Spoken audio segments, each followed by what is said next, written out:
வணக்கம். நாம தினமும் எத்தனையோ விஷயங்களை கேட்கிறோம், பார்க்கறோம் இல்லையா?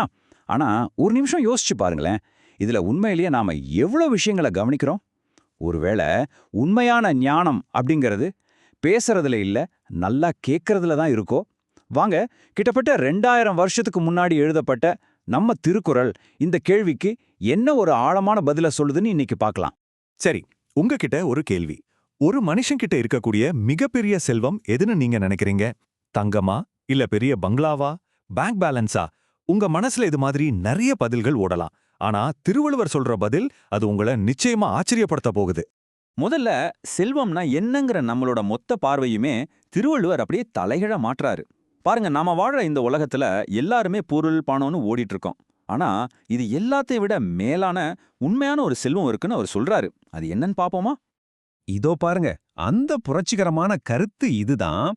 வள்ளுவர் என்ன சொல்றாருன்னா, செல்வங்களிலேயே தலைசிறந்த செல்வம் எது தெரியுமா? அது நம்ம காதால கேட்டு பெறுகிற அறிவுச் செல்வம் தான். மத்த எல்லா செல்வமும் இதுக்கு அப்புறம்தான். இப்போ உங்களுக்கு ஒரு விஷயம் நல்லா புரிஞ்சிருக்கும். திருக்குறள் செல்வங்களை ஒரு வரிசைப்படுத்துது. நம்ம கண்ணுக்கு தெரிகிற தங்கம், வைரம், பணம் மாதிரியான பொருட்செல்வத்தை விட கண்ணுக்கே தெரியாத அந்த செவிச்செல்வத்துக்கு தான் முதலிடம் கொடுக்குது. ஏன் அப்படி? ரொம்ப சிம்பிள். ஏன்னா அந்த அறிவுங்கிற ஒரு செல்வம் இருந்தா போதும், மற்ற எல்லா செல்வத்தையும் நம்மளால உருவாக்கவும் முடியும், பாதுகாக்கவும் முடியும் இல்லையா?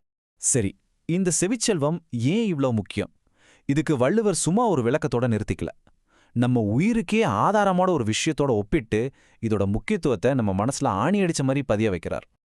அப்பப்பா, இந்த குறளோட அழக பாருங்களேன். அதாவது நம்ம காதுக்கு அறிவாகிய உணவு கிடைக்காத நேரத்துல கொஞ்சமா வயித்துக்கு சாப்பாகு போட்டா போதுங்கிறாரு. யோசிச்சு பாருங்க, இது ஒரு சாதாரண ஒப்பீடே கிடையாது. நம்ம தேவைகள்ல எதுக்கு முதலிடம்னு தெளிவா ஒரு கோடு போடுறாரு. முதல்ல அறிவு பசி, அதுக்கு பிறகுதான் உடல் பசி. அப்போ இந்த செவிக்குணவுன்னா என்ன? அது சும்மா காதுல விழுற சத்தமோ இல்ல ஏதோ ஒரு தகவலோ கிடையாது. அது ஞானிகளோட வார்த்தைகள், அனுபவம் வாய்ந்தவங்களோட ஆலோசனைகள், நல்ல புத்தகங்கள்ல இருந்து வர கருத்துக்கள். சுருக்கமா சொல்லணும்னா இது நம்ம ஆன்மாவுக்கு போடுற உரம், நம்மள வளர்க்கிற ஊட்டச்சத்து. சரி, இந்த அறிவுங்கிறது வெறும் புத்தகத்துல படிக்கிற தத்துவம் தானா? அதை கேட்டுட்டு அப்படியே விட்டுறலாமா? இல்லவே இல்ல. நம்மளோட அன்றாட வாழ்க்கையில வர ஒவ்வொரு சவாலையும் சமாளிக்கிற ஒரு பயங்கர சக்தி வாய்ந்த கருவியா இதை பயன்படுத்தலான்னு வள்ளுவர் சொல்றாரு. இதுக்கு அவர் சொல்ற உதாரணம், அடடா என்ன ஒரு அழகு! வழுக்குன சேத்துல நடக்கும்போது ஒரு ஊன்றுகோல் எப்படி நம்மள விழாம தாங்கி பிடிக்குமோ, அதே மாதிரி ஒழுக்கமான பெரியவங்க சொல்ற வார்த்தைகள் நம்ம வாழ்க்கையில தடுமாறும்போது நம்மள தாங்கி பிடிக்கும்னு சொல்றாரு. அப்போ அந்த ஊன்றுகோல் என்னெல்லாம் செய்யுது? 3 முக்கியமான வேலை. 1, நாம தடுமாறும்போது ஒரு சப்போர்ட்டா நிக்குது. 2, தப்பான முடிவெடுத்து வழுக்கி விழுந்துடாம நம்மள பாதுகாக்குது. 3, கடைசியா எந்த பக்கம் போகணும்னு தெளிவா வழிய காட்டுது. பாத்தீங்களா? இதுதான் நல்ல விஷயங்களை கேட்கறதால கிடைக்கிற பிராக்டிக்கலான பயன். இப்போ ஒரு இன்ட்ரெஸ்டிங்கான கேள்வி வருது. சரி, ஒருத்தர் நல்லா ஆழமா விஷயங்களை கேட்கிறாருங்கிறத நாம எப்படி தெரிஞ்சுக்கிறது? வள்ளுவர் இதுக்கு ஒரு ஆச்சரியமான பதில் சொல்றாரு. அது அவங்க பேசுற விதத்திலேயே தெரிஞ்சிருங்கிறாரு. சிம்பிளா சொன்னா, யாரு ஒருத்தர் விஷயங்களை ரொம்ப நுணுக்கமா கேட்டு அறிவை சேகரிச்சு வச்சிருக்காங்களோ அவங்க வாயிலிருந்து முட்டாள்தனமான வார்த்தைகளே வராது. அவங்க கிட்ட இருந்து அர்த்தமில்லாத தேவையில்லாத பேச்சே வராதுங்க. சொல்லப்போனா அவங்க பேசுறதும் சரி, பேசாம இருக்கிற மௌனமும் சரி, ரெண்டுமே ஞானத்தோட வெளிப்பாடாதான் இருக்கும். இதிலிருந்து நாம புரிஞ்சுக்க வேண்டியது ஒன்னே ஒண்ணுதான். ஒருத்தரோட கவனமான பேச்சு அவங்க எவ்வளோ அதிகமா கேட்டிருக்காங்கங்கிறதோட நேரடி ரிசல்ட். யார் அதிகமா கேட்கறாங்களோ அவங்களுக்கு தான் வார்த்தைகளோட மதிப்பு என்னன்னு தெரியும். சில நேரங்கள்ல பேசாம இருக்கிறது எவ்வளோ சக்தி வாய்ந்ததுன்னும் புரியும். இதுவரைக்கும் கேட்கறதால வர்ற நன்மைகளை பத்தி பார்த்தோம். ஆனா எல்லா நாணயத்துக்கும் 2 பக்கம் இருக்குல்ல. இப்போ இதோட மறுபக்கத்தை பத்தி வள்ளுவர் ஒரு கடுமையான எச்சரிக்கை கொடுக்கறாரு. அதாவது, காது இருந்தும் கேட்காதவங்களோட நிலைமை என்ன ஆகும்? இது ரொம்ப சக்தி வாய்ந்த ஒரு வரி.